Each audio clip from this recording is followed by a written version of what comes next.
So a couple weeks ago, I was in Nashville, Tennessee, and I saw a great friend of mine, and we were talking about some old videos that I had posted, and it reminded me of this one. Major scale in a vertical setting. So instead of just playing like... It's been a while, and that video was from a tour many years ago, and I was in the green room kind of working on something that I've thought about, and I haven't gone back to, and probably as long as since I posted that video many years ago, and that is vertical major scales. So what the heck are vertical major scales? Where, a scale is horizontal. We're going to use B flat to start here. So thinking about our B flat major scale, it's all notes one step apart, up and down, or maybe even 2 octaves. What happens if I take this scale and I stack it on top of itself? Meaning if I go all in thirds and I go, for example, in B flat, D, F, A, C, E flat, G, B flat, in the key of B flat, I have all the same notes. All 7 notes are represented, and that's 1, 3, 5, 7, 9, 11, 13. We're playing all of the scale tones, just stacking them up vertically rather than horizontally.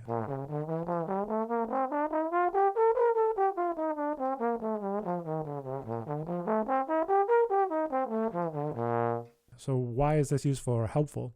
Well, any chord that has a mode that goes with it, which is pretty much every chord, especially if it's in a major key, is going to have not only a scale, but a 13th chord that goes with it. So your chord symbol might say B flat major 7, but technically speaking, if you can play that B flat major scale over it, you can also play this B flat 13 arpeggio. Now it's a major 7 13 arpeggio because we're talking about a major chord. You can take that horizontal scale and put it vertically. So then you end up with an arpeggio that sounds like this. So not only do I want to practice my major scales in 2 octaves, I want to be able to play the arpeggios up and down 2 octaves, and I want to be able to play different subdivisions as well. So I want to be able to play quarter notes and triplets and 8th notes and 16th notes like this.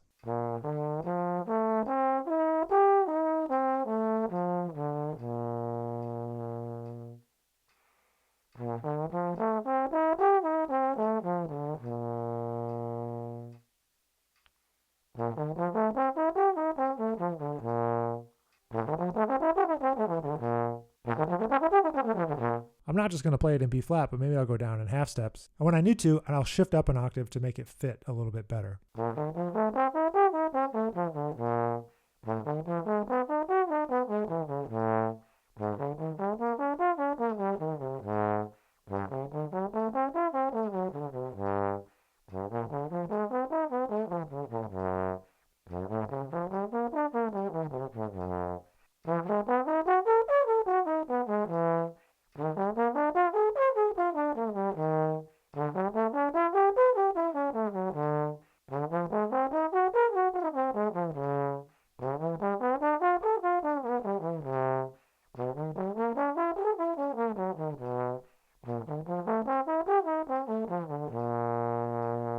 So you might think that you know your major scales, but do you know them vertically as well as you know them horizontally?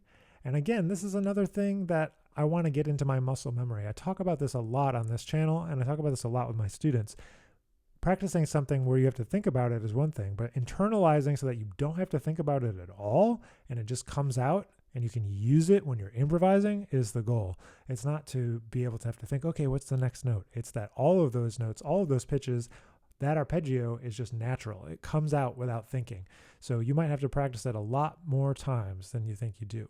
So how is this useful? Well, there's many lines, there's many opportunities in an improvisation where you need to play something that's scalar. Maybe you're not always going to start on the root, but maybe you start on the 3rd or the 5th or the 7th, and you play a partial arpeggio of that chord. But you want to be able to know what all the possible note choices are on any given moment. At least I do, and I know that being able to play my scales both horizontally and vertically lets me in on a little secret. They're the same thing. And there's some other videos on this channel where I talk about how you can organize scales in 4ths and 5ths, and they're exactly the same as the major scales, or stacking in 3rd or stacking in 2nds. But that's maybe a topic for another day, and I don't want to confuse you. But I hope you'll check this out. I forgot that I had said people should practice this, and I also practice it. In that other video, I talk about maybe changing the quality of some of the chord members to make it into a different mode, which is very cool. But you can explore that by checking out that other video. I'll link it down below. If you want to practice this, go ahead and download the PDF. It's down in the comments section or the description below, and you can download that for free and check it out. I hope this will give you something new to practice, and I hope it'll help you master your major scales even more and be able to use them in your improvisation and not just rely on playing the blues scale or just the major scale, but thinking about even more options for your improvisational explorations. So thanks for being here. Thanks for watching, and I'll catch you all in the next video.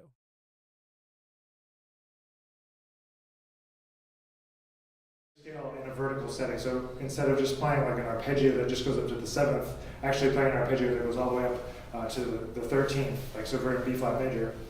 We're going all the way up to the root.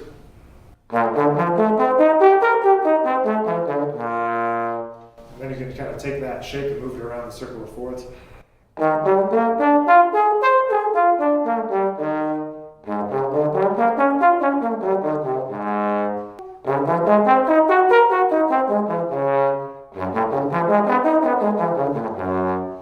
You get the idea. So kind of just flipping a major scale on its head. And the other thing you can do is take the same thing and practice different kinds of arpeggios. I was thinking about practicing not only just a major 7 up to the 13th, but then changing the 11th up to a sharp 11.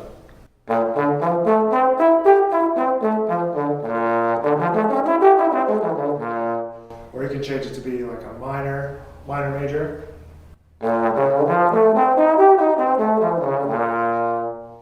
Or just a minor 7 up to the 13th.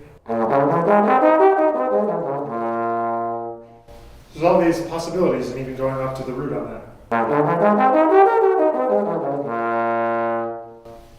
It's just taking the time to kind of, I just like to think of new things to practice, and I thought that might be interesting for some of you out there looking for things to practice. And then the other thing I was thinking about is not only playing it slow with a single tone, but kind of trying to recreate that Coltrane kind of sheets of sound kind of thing, just with like a major, just a major sound.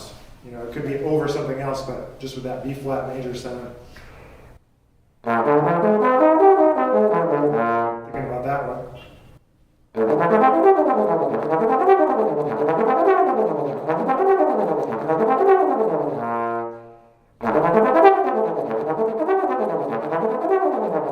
Or if you go all the way up to the root, a little more tricky than just double tone that.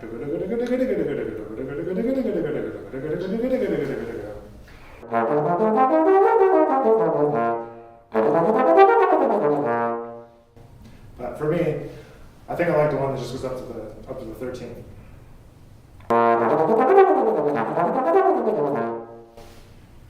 So it's good practicing. You can take the minor major 7 or the minor 7 or just a dominant 7.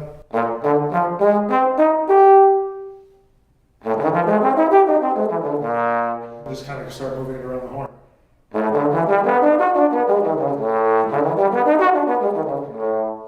You can start using the other sounds in the same way with that kind of sheets of sound approach. With